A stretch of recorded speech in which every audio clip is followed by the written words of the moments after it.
ជំរាបសួរសួស្តីបងប្អូនទាំងអស់គ្នាថ្ងៃនេះ Yellow Fairy Tarot នឹងមកធ្វើការដោះបៀមើលថាដោយសារមានបងប្អូនយើងក៏សួរថាតើនៅពេលដែលអ្នកចាស់ឬក៏មនុស្សម្នាក់នឹងគាត់ត្រឡប់មកវិញគាត់មកនៅក្នុងគោលបំណងល្អឬក៏អាក្រក់ឬក៏គាត់មកក្នុងន័យបង្ហាញភាពច្បាស់លាស់ឬក៏មក gossip ឬក៏មកលក្ខណៈថា ghost មកលក្ខណៈថាលោលេងមកលងយើងហើយក៏ចេញទៅវិញលក្ខណៈថាអត់មានភាពច្បាស់លាស់អីចឹងហើយយើងចង់ដឹងថាតើការត្រឡប់មកវិញហ្នឹងមានភាពច្បាស់លាស់ល្អឬក៏ការត្រឡប់មកវិញនៅតែមនុស្សម្នាក់ហ្នឹងនៅតែគេហៅថាអត់កែប្រែឬក៏គាត់នៅតែដូចដើមចឹងណាចឹងខ្ញុំដាក់ជា2ក្រុម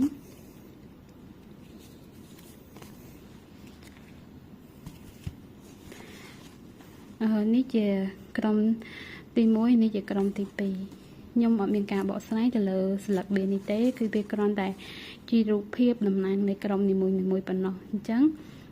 អ្នកទាំងអស់គ្នាជ្រើសរើសទៅថាពេញចិត្តមួយណាអញ្ចឹងណាអញ្ចឹងខ្ញុំចូលដល់ក្រុមទី1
ចឹងយើងមកមើលថាមនុស្សម្នាក់ហ្នឹងគាត់មក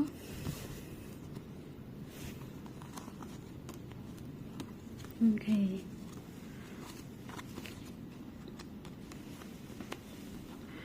ក្រុមទី1គឺអញនិយាយបានថាម្នាក់ហ្នឹងគាត់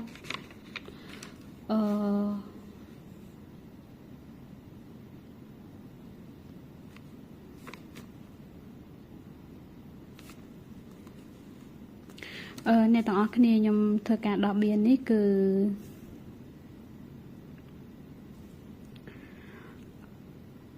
បើសិនជាការដោះបៀនរបស់ខ្ញុំទៅត្រូវនឹងស្ថានភាពបងប្អូនទាំងអស់គ្នាសូមបងប្អូនទាំងអស់គ្នាចាត់ទុកថាវាជាសារតែបើសិនជាអត់ត្រូវទេ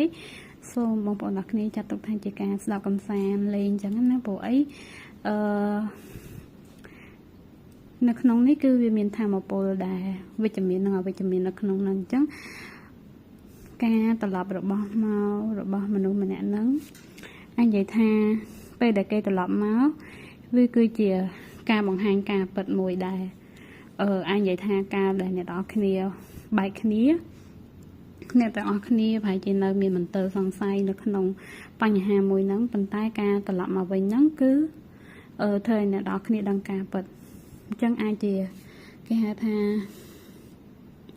វាអ្វីដែលបានលាក់ពីមុនហ្នឹងវាត្រូវបានលាតត្រដាងប៉ុន្តែគឺតម្រូវឲ្យអ្នកទាំងអស់គ្នាដោះលែងអតីតកាលដោះលែងរឿងដែលអ្នកទាំងអស់គ្នាបានដឹងការពិតហ្នឹងគឺតម្រូវឲ្យអ្នកទាំងអស់គ្នាដោះលែងវាចេញពីជីវិតរបស់អ្នកទាំងអស់គ្នាអញ្ចឹងទៅហើយអាចនិយាយថាម្នាក់ហ្នឹងត្រឡប់មកវិញក៏នៅតែមានអារម្មណ៍ថាស្ងាត់ដែរនិយាយទៅអត់បើកចំហទេហើយអ្វីដែលអ្នកទាំងអស់គ្នាអាចដឹងនោះគឺប្រហែលជាគឺខ្ញុំអត់និយាយថា 100% ទេគឺប្រហែលជាពាក់ព័ន្ធនឹងភាគីមួយខាងទៀតវាអាចពាក់ព័ន្ធនឹង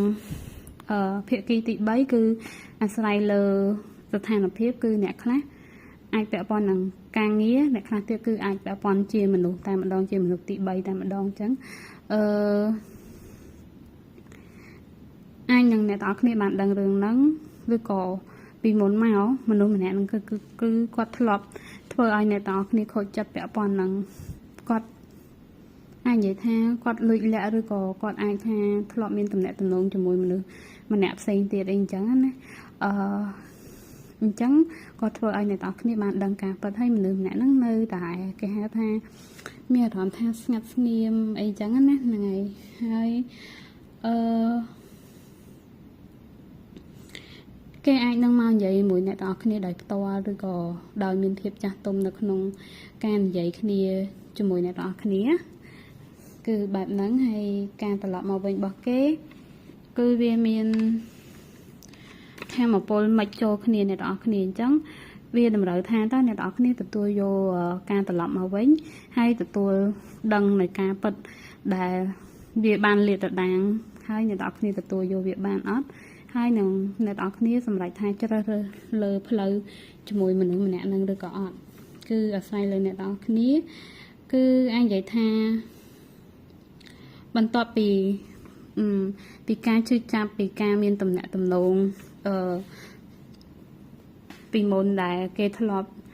លាក់បាំងអ្នកទាំងអស់គ្នាជាមួយអ្នកដតីហ្នឹងឬក៏ជាមួយរឿងផ្សេងទៀតដែលគេហៅថាជារឿងដែលរំខានរវាងអ្នកទាំងពីរហ្នឹងគឺអាចគេនឹងអាចបង្ហាញពីថាការយល់ដឹងពីតម្លៃរបស់អ្នកទាំងអស់គ្នាឬក៏មានការយកចិត្តទុកដាក់ប៉ុន្តែនៅក្នុងកាតនេះគឺខ្ញុំអត់និយាយថាម្នាក់នឹងត្រឡប់មកវិញគេនឹងកែប្រែ 100% ឯគាត់ថាគេអាចនឹងមានការយកចិត្តទុកដាក់ជាមួយអ្នកទាំងអស់គ្នាអីអញ្ចឹងណាប៉ុន្តែក៏នៅតែមានធម៌ពលមួយបែបស្ងាត់អត់បើកចំហពីអារម្មណ៍របស់ខ្លួនឯងឬក៏គាត់នៅតែមានធម៌ពល energy មួយដែលធ្វើឲ្យអ្នកទាំងអស់គ្នាមានអារម្មណ៍ថាច្បោកច្បល់ម្ដងក្តៅម្ដងត្រជាក់ហើយនឹងមានអារម្មណ៍ថាគាត់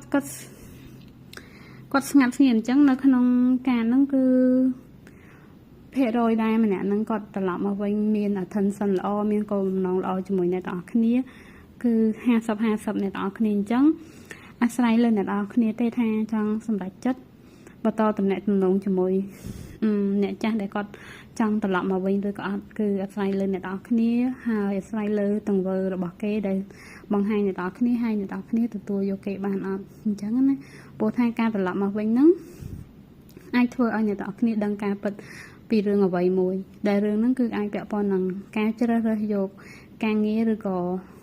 ហេរញ្ញវត្ថុឬក៏ជ្រើសរើសខ្ញុំចង់និយាយថាអ្នកទាំងអស់គ្នាអាចដឹងពីបញ្ហានៃការបែកបាក់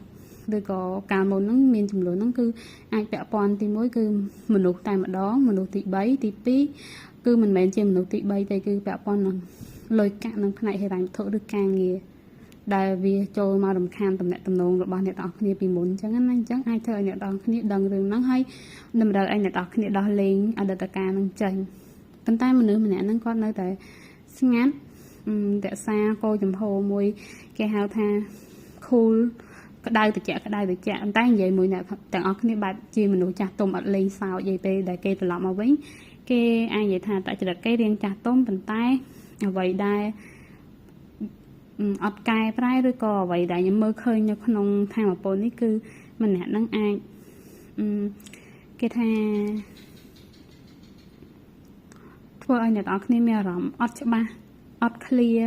មានអារម្មណ៍សង្ស័យម្ដងម្ដងម្នាក់ហ្នឹងមើលទៅយកចិត្តទុកដាក់ម្នាក់ហ្នឹងម្ដង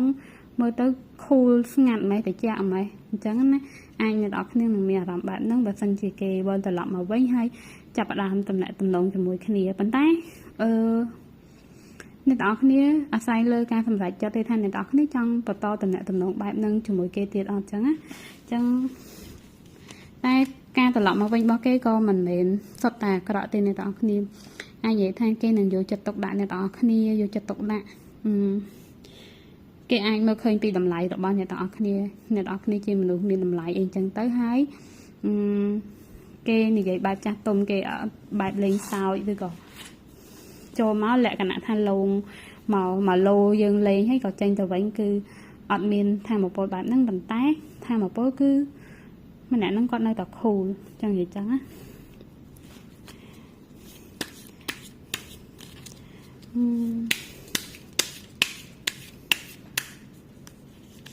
តែមានសារអីសម្រាប់អ្នកទាំងអស់គ្នាគួរធ្វើមិនជាមួយ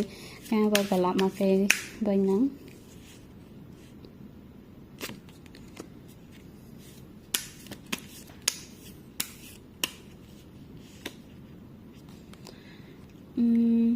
អញនិយាយថា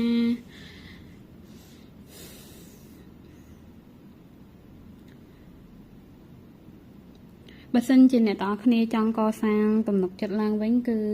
ឱកាសគឺមានច្រើនបើសិនជាអ្នកទាំងអស់គ្នាចង់កសាងគឺអាស្រ័យលើអ្នកទាំងអស់គ្នា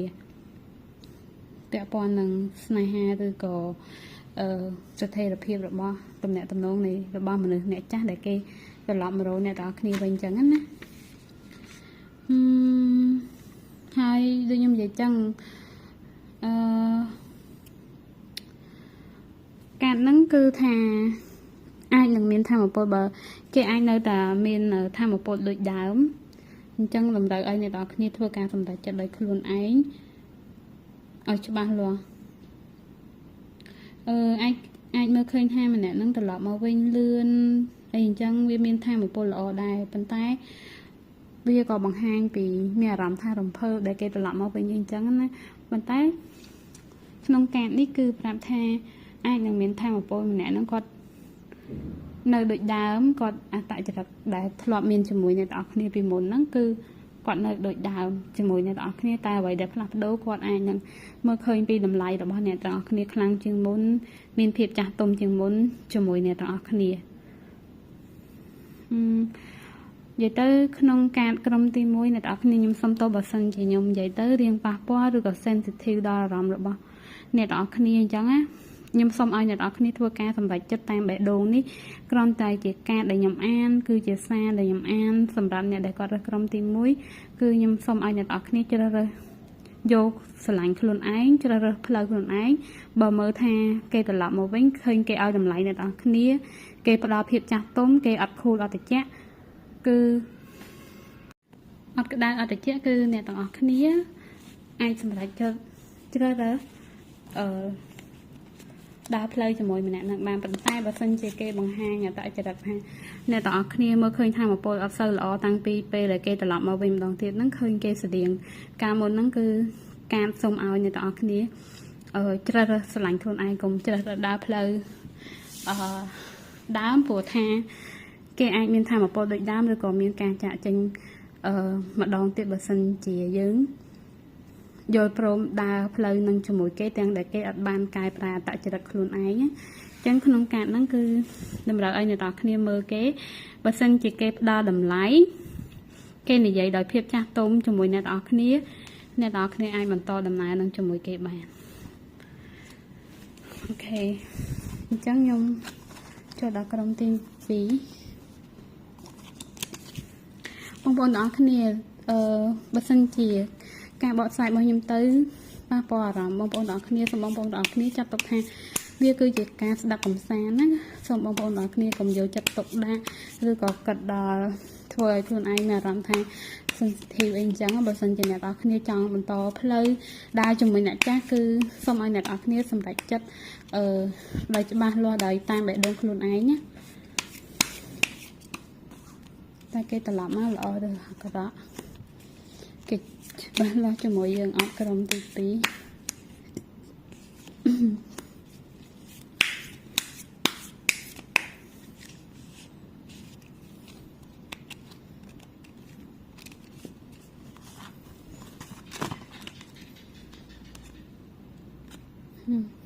យកហើយ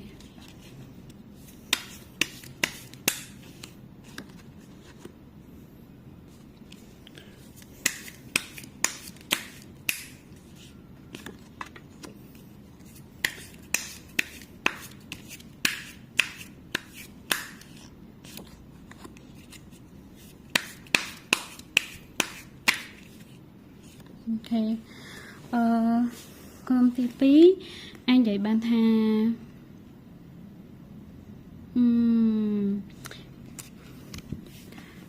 គឺនៅក្នុងការត្រឡប់មកវិញហ្នឹងគឺវាអត់មានជាម្នាក់ហ្នឹងគេមកគឺក្នុងគោលបំណងល្អទោះអាចនិយាយថាពីដំបូងទៅគឺអាចមានបញ្ហារាំងស្ទះឬក៏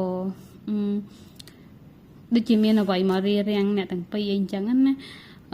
ដូចជាការរៀបរៀងឬក៏អ្វីមួយអញ្ចឹងណាវាអាចបែបហ្នឹងប៉ុន្តែម្នាក់នឹងត្រឡប់មកក្នុងគោលបំណងល្អគេអាចច្បាស់លាស់ជាមួយអ្នកទាំងអស់គ្នាអញ្ចឹងតម្រូវឲ្យអ្នកទាំងអស់គ្នាមើលឲ្យច្បាស់សិននៅពេលដែលគេចូលមកដំបូងហ្នឹងគឺតម្រូវឲ្យអ្នកទាំងអស់គ្នាមើលឲ្យច្បាស់ថា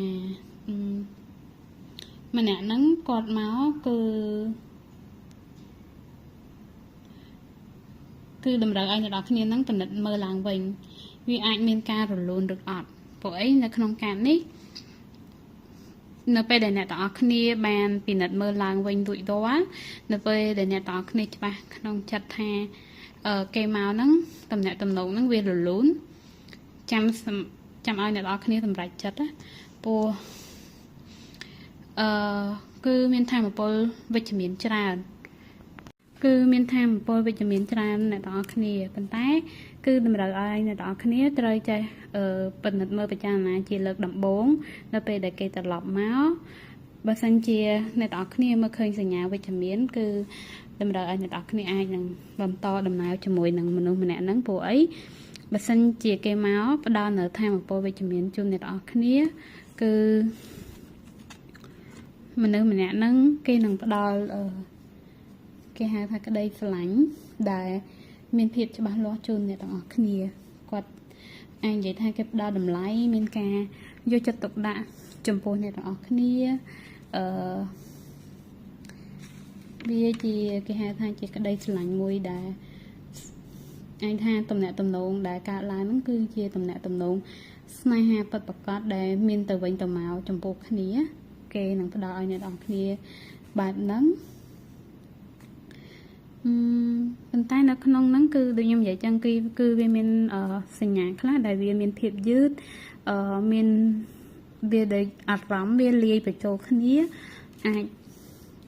អ្នកទាំងអស់គ្នាមានអារម្មណ៍ថាពេលខ្លះមានអារម្មណ៍ថាសពេចសពិលអីអញ្ចឹងប៉ុន្តែវាគ្រាន់តែជាសញ្ញាឬក៏ធម៌ពលមួយដែលធ្វើឲ្យអ្នកទាំងអស់គ្នាមានអារម្មណ៍បែបហ្នឹងប៉ុន្តែការត្រឡប់មកវិញរបស់គេគឺមានភាពច្បាស់លាស់នៅក្នុងតំណែងតំណងមួយហ្នឹងហើយ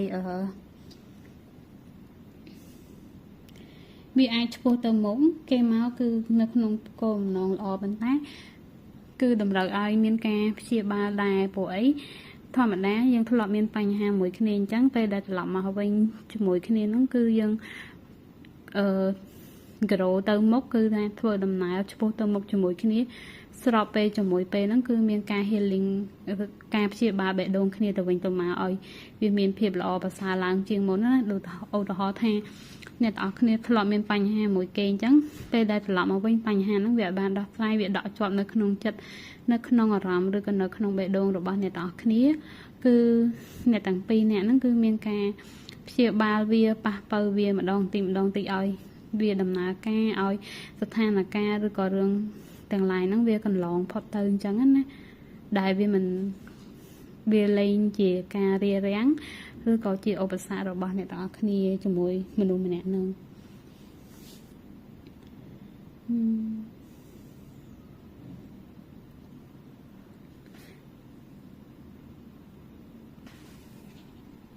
អញ្ចឹងអ្នកទាំងអស់គ្នាបើសួរថាអ្នកចាស់ត្រឡប់មកវិញក្នុងគោលបំណងល្អអត់គឺ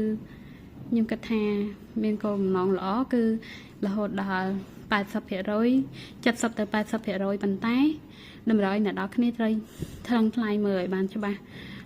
ពេលដែលគេត្រឡប់មកដំបូងហ្នឹងណាហ្នឹងហើយមើលគេឲ្យបានច្បាស់ពិនិត្យមើលថាបើខ្ញុំបន្តដំណើរជាមួយទៅគឺមានសញ្ញាវិជ្ជមានអីមួយអត់ដែលគេសូបង្ហាញអ្នកទាំងអស់គ្នាគេអាចជាការយកចិត្តទុកដាក់ការផ្ដល់តម្លៃឲ្យអ្នកទាំងអស់គ្នាច្រើនជាងមុននេះអញ្ចឹងគឺអ្នកទាំងអស់គ្នាអាចសម្រេចចិត្តដើរជាមួយម្នាក់ហ្នឹងទៅមុខបានព្រោះថានៅពេលដែលអ្នកទាំងអស់គ្នាទទួលបានសញ្ញាវិជ្ជមានហ្នឹងគឺគេច្បាស់លាស់ជាមួយអ្នកទាំងអស់គ្នាប៉ុន្តែបើសិនជាអ្នកទាំងអស់គ្នាអត់ទទួលបានសញ្ញាវិជ្ជមានណាមួយពីមនុស្សម្នាក់ហ្នឹងគេគ្រាន់តែមកហើយអត់មានធ្វើអ្វីគ្រាន់តែមកនិយាយមួយយើងឬក៏ត្រឡប់មកវិញដោយមិនមានសកម្មភាពអ្វីអញ្ចឹងគឺតម្រូវឲ្យអ្នកទាំងអស់គ្នាជ្រើសរើសយកការស្រឡាញ់ខ្លួនឯងក្នុងការគឺប្រាប់បែបហ្នឹងប៉ុន្តែខ្ញុំឃើញថាមពលល្អច្រើន នៅក្នុងភាពច្បាស់លាស់ពួកអីម្នាក់ហ្នឹងគេស្រឡាញ់យើងគេឲ្យតម្លៃយើងការត្រឡប់មកវិញហ្នឹងណាគេឲ្យតម្លៃយើងហើយគេក៏ព្យាបាលបេះដូងគេស្របពេលដែលគេត្រឡប់មកវិញជាមួយយើងដែរគាត់ថាដល់ពេលគេព្យាបាលបេះដូងរបស់គេអញ្ចឹងទៅវាអាចមានថាសញ្ញាមួយវានៅសពេចសពិលពួកអីបេះដូងវាអត់តបានព្យាបាលរួចរាល់ 100% យើងត្រូវការព្យាបាលឲ្យគ្នាទៅវិញទៅមកលក្ខណៈថាយើងប៉ះពៅឲ្យគ្នាទៅវិញទៅមកមើលថែគ្នានៅចំណុចខ្វះខាតដែលយើងធ្លាប់មានពីមុនអញ្ចឹងយើងត្រឡប់មកវិញយើងអាចថាមកភ្លាមស្វីតភ្លាមអីអញ្ចឹងផ្អែមល្ហែមមួយគ្នាភ្លាមអីតែយើងត្រូវការដោះស្រាយនិងស្វែងយល់ពីគ្នាទៅវិញទៅមកអញ្ចឹងណាតែអារម្មណ៍គេគឺពិតប្រាកដពេលដែលគេត្រឡប់មកអ្នករកអ្នកនរគ្នាអញ្ចឹងសូមឲ្យអ្នកនរគ្នាធ្វើការសម្រេចចិត្តតាមបេះដូងខ្លួនឯងអញ្ចឹងមានសារអីសម្រាប់អ្នកនរគ្នា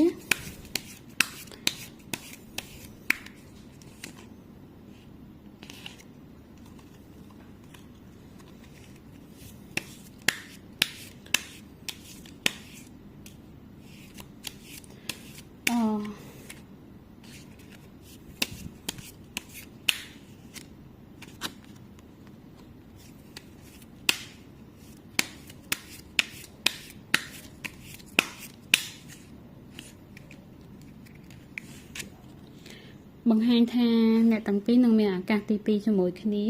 គឺជាឱកាសល្អអាចនិយាយថាវាជាការភ្ញាក់ផ្អើលដ៏ល្អមួយវាគឺជាជោគវាសនាឬក៏ destiny របស់អ្នកទាំងអស់គ្នាជាមួយមនុស្សដែលគេ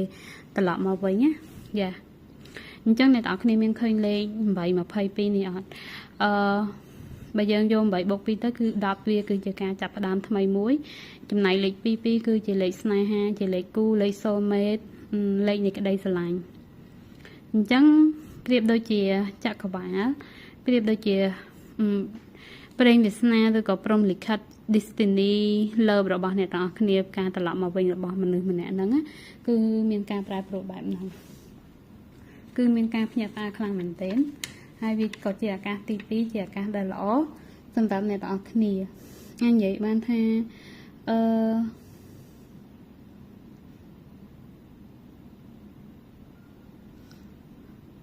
គឺតំណែងតំណងល្អហើយភាពតានតឹងរវាងអ្នកទាំងអស់គ្នាវានឹងកាត់បន្ថយម្ដងតិចរហូតដល់មានភាពតិចតួចបំផុតរហូតដល់វាលែងមានអីចឹងទៅហើយវានឹងកែប្រែមកល្អគឺវាប្រៀបដូចជាអ្វីមួយដែលយើងមិនបានរំពឹងទុកឲ្យវាកើតឡើងហាក់ដូចជាអភិនិហានៅក្នុងdestiny love របស់អ្នកទាំងអស់គ្នាអញ្ចឹងណាគឺមានធម៌ពលបែបហ្នឹងហើយបង្ហាញថាអ្នកទាំងអស់គ្នាគឺខំប្រឹងជាមួយគ្នាទៅវិញទៅមកដើម្បីស្វែងរកតុល្យភាពឲ្យឬក៏ភាព balance ឬក៏ភាពនឹងណូរវាងគ្នានឹងគ្នាភាពស្មើគ្នាកុំឲ្យម្ខាងមានអារម្មណ៍ថាស្រឡាញ់តែម្ខាងខំប្រឹងតែម្ខាងគឺអត់ទេគឺអ្នកទាំងអស់គ្នាព្យាយាមផ្ដល់ឲ្យគ្នាទៅវិញទៅមកដូចខ្ញុំនិយាយចឹងពេលដែលត្រឡប់មកវិញគឺអ្នកទាំងពីរអ្នកហ្នឹងគឺមានការ healing បេះដូងឲ្យគ្នាទៅវិញទៅមកព្យាបាលចិត្តបេះដូងខាងនេះក៏ព្យាយាមព្យាបាលអារម្មណ៍បេះដូងនៅដៃគូម្ខាងទៀតដៃគូម្ខាងទៀតក៏អញ្ចឹងហើយអ្នកទាំងអស់គ្នាអាចនឹងខំប្រឹងតស៊ូជាមួយគ្នានៅក្នុងក្តីស្រឡាញ់ហើយនឹងការរកលុយតាក់ទងនឹងផ្នែកហិរញ្ញវត្ថុផងដែរនិយាយទៅអ្នកទាំងអស់គ្នាត្រឡប់មកវិញអាចនឹងមានការខំប្រឹងជាមួយគ្នាច្រើនណាប៉ុន្តែដូចខ្ញុំនិយាយតាំងពីដំបូងអញ្ចឹងពេលដែលគេត្រឡប់មកបើគេផ្ដល់សាញវិជ្ជមានឲ្យអ្នកទាំងអស់គ្នាសូមអ្នកទាំងអស់គ្នាជ្រើសរើសយកម្នាក់ហ្នឹងក្នុងឱកាសទី2អាចផ្ដល់ឱកាសឲ្យគេបានប៉ុន្តែបើសិនជាគេអាចបានផ្ដល់សាញមួយដែលច្បាស់លាស់ធ្វើឲ្យអ្នកនរគ្នាមានអារម្មណ៍សុខចិត្តទេសូមអ្នកនរគ្នាពិចារណាឡើងវិញណាប៉ុន្តែក្នុងការនេះដែរអញនិយាយថាដំបូងគឺមានធម៌ពលសុខចិត្តដែរអញ្ចឹងតម្រូវឲ្យអ្នកនរគ្នាមានការអត់ធ្មត់និងមើលបើសិនជាអ្នកនរគ្នាចង់ផ្ដល់ឱកាសទី2ឲ្យមនុស្សដែលត្រឡប់មកវិញហ្នឹងគឺរងចាំមើលគេបន្តិចទៀតពិនិត្យមើលមិនមែនថាគេមកមួយថ្ងៃពីរថ្ងៃយើងធ្វើការវិនិច្ឆ័យលើម្នាក់ហ្នឹងហើយយើងអត់ទទួលយកគេអញ្ចឹងសូមឲ្យអ្នកនរគ្នាប្រើពេលវេលាដើម្បីពិចារណាមើលពិនិត្យបច្ច័យមើលឲ្យល្អិតល្អន់ថាដើរទៅជាមួយម្នាក់ហ្នឹងរលូនឬក៏អត់អញ្ចឹងហើយនៅក្នុងការហ្នឹងគឺប្រាប់ថាបើឃើញសាញវិជ្ជមានអ្នកនរគ្នាជ្រើសរើសដើរផ្លូវមួយគេឱកាសទី2គឺមានការភ្ញាក់ផ្អើលវាប្រៀបដូចជា destiny love របស់អ្នកនរគ្នាអញ្ចឹងខ្ញុំសូមអាចនិយាយបានថាវាជា mistake ឬក៏ជាសារមួយសម្រាប់ឲ្យអ្នកនរគ្នាយកទៅគិតពិចារណាហើយធ្វើការពិចារណាតាមបេះដូងស្របជាមួយនឹងទង្វើរបស់គេហើយអ្នកនរគ្នាអាចទទួលយកមនុស្សហ្នឹងជាលើកទី2ជាមួយនឹងក្តីស្រឡាញ់ម្ដងទៀតអត់អញ្ចឹងណាហើយវាអាចនឹងប្រែប្រួលអ្វីដែលធ្លាប់មានការជឿចាប់ពីមុនមកវានឹងប្រែប្រួលទៅជាល្អនឹងមានការយកចិត្តទុកដាក់ឲ្យគ្នាទៅវិញទៅមកមានភាពស្មើភាពគ្នាស្មើហ្នឹងមិនមែនត្រូវថាគេបានអាចនិយាយបានថាគេធ្វើរឿងអីខ្ញុំត្រូវធ្វើរឿងអីភាពស្មើគ្នានេះគឺបានន័យថាយើងផ្ដល់ក្តីស្រឡាញ់ឲ្យគេក៏ផ្ដល់យើងយកចិត្តទុកដាក់នឹងគេក៏យកចិត្តទុកដាក់ជាមួយយើងខ្វាយខ្វល់ពីយើងគេហៅថាក្តីស្រឡាញ់មួយដែលមើលថែគ្នាទៅវិញទៅមកអញ្ចឹងអ្នកទាំងអស់គ្នាមិនថាក្រុមទី1ទី2ទេខ្ញុំសូមបញ្ចប់ហើយសូមអរគុណបងប្អូនទាំងអស់គ្នាដែលបានតាមដានទស្សនាស្ដាប់តាំងពីដើមរហូតដល់ចប់ជូនពរបងប្អូនទាំងអស់គ្នាជួបតែរឿងល្អសុខភាពល្អហើយជួបខ្ញុំនៅវីដេអូក្រោយៗទៀតជម្រាបលាបងប្អូនទាំងអស់គ្នា